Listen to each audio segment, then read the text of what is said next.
करणार आहोत आणि आम्ही सांगणार आहोत किंवा आमची जनता सांगणार आहे की बा आमचा तुमच्या ह्या जनगणनेला विरोध आहे, कारण की आमची जनगणना करूनच नाही राहिले, तुम्ही कोणाची करून राहिलेले आहे. तशा प्रकारची पाठी लावण्याचं धोरण आणि अशा प्रकारचं बहिष्काराचं धोरण सुद्धा आम्ही राबवणार आहोत आणि अशा प्रकारचं जनजागरण आपण त्या यात्रेमधून सुद्धा करणार आहोत. आणि ह्या जनगणनेचं एक प्रकारचं जे अभिविचन त्यांनी दिलेलं होतं, म्हणजे कमीत कमी या बाबतीत तरी खोटं बोलू नये अशा प्रकारची आमची इच्छा आहे किंवा आमची अशी अपेक्षा आहे आणि त्यासाठी म्हणून या सगळ्या गोष्टीसाठी आम्ही हे पत्रकार परिषद बोलवली. दुसरा याच्यामध्ये अजून मुद्दा आहे आणि दुसरा मुद्दा तो आहे की हे जे विद्यापीठ अनुदान आयोगाचे उच्च शिक्षण संस्थांमध्ये समतेच्या संवर्धनासाठीचे विधी नियम जे 2026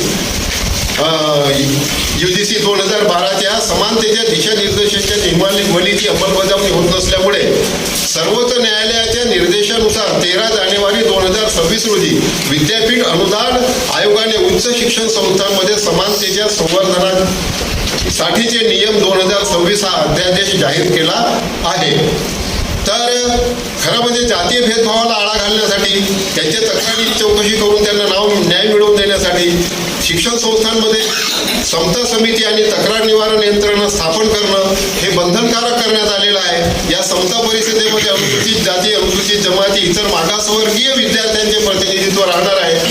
तर अशा प्रकारे हा पिढ्यानपिढ्या होणारा भेदभाव, अपमान, मानसिक छळ ही सहन करणारे SC, ST आणि OBC विद्यार्थ्यांसाठी हे जे नियम सुरक्षा कवच म्हणून सारखे आहेत, परंतु हे कोणत्याही एका प्रवर्गाविरुद्ध किंवा सामान्य विद्यार्थ्यांविरोधात नाही, ते उच्च शिक्षण संस्थांमध्ये खोलवर रुजलेल्या भेदभावावर आघात करणारे साठी तयार करण्यात आले. कारण की माहीत असेल तुम्हाला रोहित वेमुला किंवा तडवी अशा प्रकारच्या लोकांनी आत्महत्या केल्यामुळे त्यांना आत्मकार्याला भाग करण्यात आलेलं होतं. तर अशा प्रकारचे हे सगळे भेदभाव जे होऊन राहिलेले आहेत त्याला आळा बसविण्यासाठी तो होता. परंतु 4-2 लोकांनी थोडासा काय 5-50-100-200 लोक निघाले आणि सुप्रीम कोर्ट स्टॉप होऊन गेला, त्यांना स्टॉप करून टाकलं. म्हणजे हा काय आहे? आता आम्ही एवढे सगळे आंदोलन करतो, आमची कोणी दादच घेत नाही आणि ते काय करणी सेना काय आणि ब्राह्मण सेना काय थोडीशी उतरली काय आणि बिलकुल हे किती केलं, उतरण्याची गरज नाही होत. आता हे आपल्याला माहित आहे की ते त्यांना वाटलं ते करून टाकतात फक्त लोकांना दाखवायसाठी म्हणून. तर हे होऊ नये.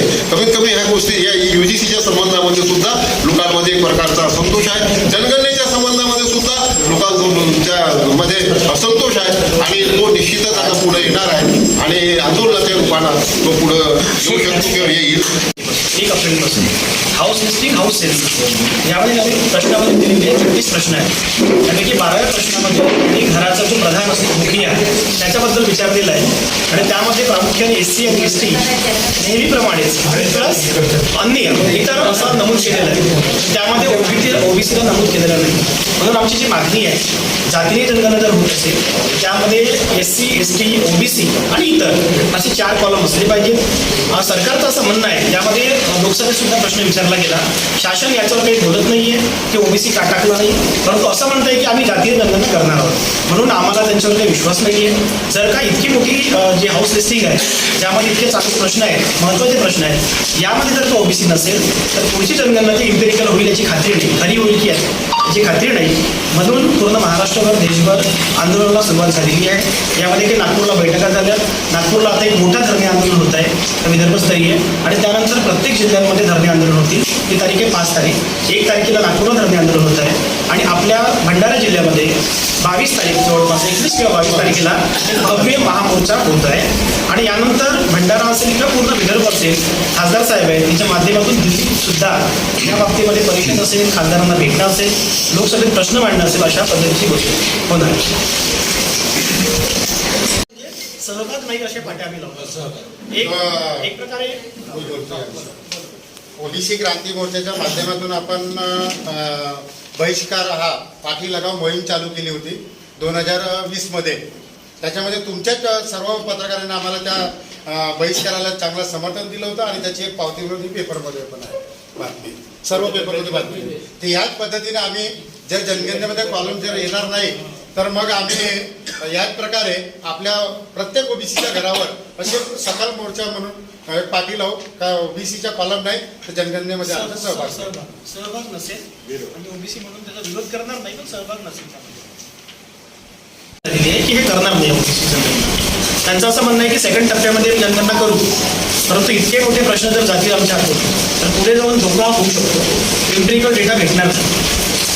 12वा प्रश्न आहे, क्या परिवार का मुखिया अनुसूचित जाति, हां अनुसूचित जमाती, हां अन्य से अरे यार, सोमवार. अन्य से मध्ये मग ओबीसी ओबीसी अन्य म्हणजे टाकलेलं आहे ना, ओबीसी कॅटेगरी आहे मोठी आणि ज्याची लोकसंख्या 90% वर आहे, या कॅटेगरीची वेगळी मोजणी चिखल्यात आणि आहे. वेगळी माहिती संकलित केली गेली तिथे शालेय अन्य म्हणजे जनगणनेच्या सर्व झाले मग. त्याला कुणबी असेल, तेली असेल तर ओबीसीच्या आतमध्ये आलं पाहिजे. नुसतं कुणबी आणि तेली म्हणून त्याची मोजणी होऊ नये. तर ओबीसी किती आहे, ओबीसीचे घरं कसे आहेत आणि या 33 प्रश्न तुम्ही बघा, यामध्ये असे अनेक प्रश्न आहेत ज्यावरून तुमची आर्थिक परिस्थिती समजते.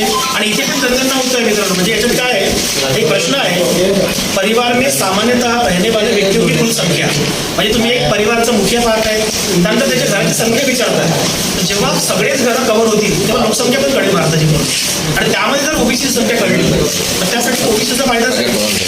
म्हणून ते ओबीसीचं कॉलम म्हणजे आलं पाहिजे. यापूर्वी झालेल्या जनगणनेमध्ये कसं होतं? यापूर्वी झालेल्या जनगणनेमध्ये असंच होतं, आता छापलेलं आहे. परंतु पूर्ण भारतभरातून जनगणनेची मागणी झाली, जातीने जनगणना करा आणि मेनली ओबीसी. त्यावेळी मग आपल्याला समजत नव्हतं म्हणून आपण चुपचाप बोललो होतो. त्यावेळी सुद्धा आंदोलन झाली. त्यावेळीचे नेते जे भुजबळ साहेब होते किंवा मुंडे साहेब होते, ते संसदेतून प्रश्न मांडला. पण तुम्हाला माहित असेल की ओबीसी जो अधिकारांसाठी इतका जागरूक अजूनही नाहीये, त्यामुळे आपण इथे बसतोय. जागरूक असता तर आम्हाला इथं भाषेची गरज पडली नसती. आता खासदार साहेबांना सुद्धा आम्ही इथं बोलवलेलं आहे, त्यांच्या माध्यमातून मोठा आवाज सुद्धा जाईल समोर. जागरूकता कमी आहे ओबीसीमध्ये, म्हणून आतापर्यंत 90 वर्ष जनगणना झाली नाही आमची. 31 पासून जनगणना नाही ओबीसीची स्पेसिफिक. आणि SC ST तर होतेच, इतरची होतेच, ते इतरमध्ये आम्हाला टाकणार नाही. 1921ला शेवटची जातीने जनगणना झाली. त्यानंतर कधीही आतापर्यंत झाली नाही.